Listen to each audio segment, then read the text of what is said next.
BDC Vidyaniketan চ্যানেলে সবাইকে স্বাগতম।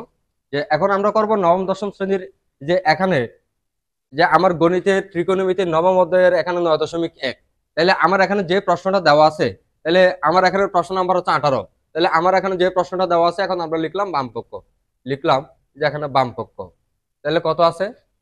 কট এ প্লাস এই যে এখানে ten b by cot b plus এই যে এখানে হচ্ছে টেন এ ইকুয়াল।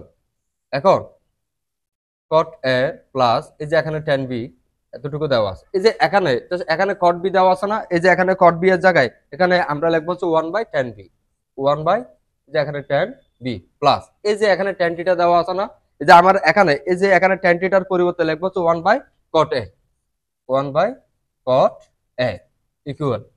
এখানে কট এ প্লাস এই যে এখানে টেন বিটা লিখলাম। এখান থেকে যে টেন বি টু কট এ, তাহলে কত হয়? কট এ প্লাস এই যে এখানে টেন বি। এখন প্রথমে লিখলাম কট এ প্লাস এই যে এখানে টেন বি ইন্টু, তাহলে কত হবে? টেন বি টু কট এ। তাহলে এখানে কত হয়?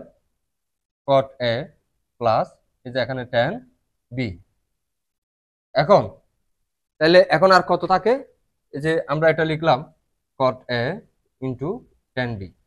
তাহলে এখানে আমার এখানে প্রশ্ন মিলাইতে বলছিল যে বাম পক্ষ থেকে ডান পক্ষ আমার যে কট এ ইন্টু টেন বি আসতে হবে। তাহলে এখন আমরা লিখতে পারি সমান ডান পক্ষ।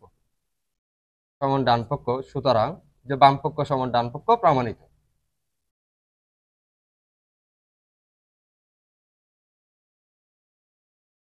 প্রমাণিত।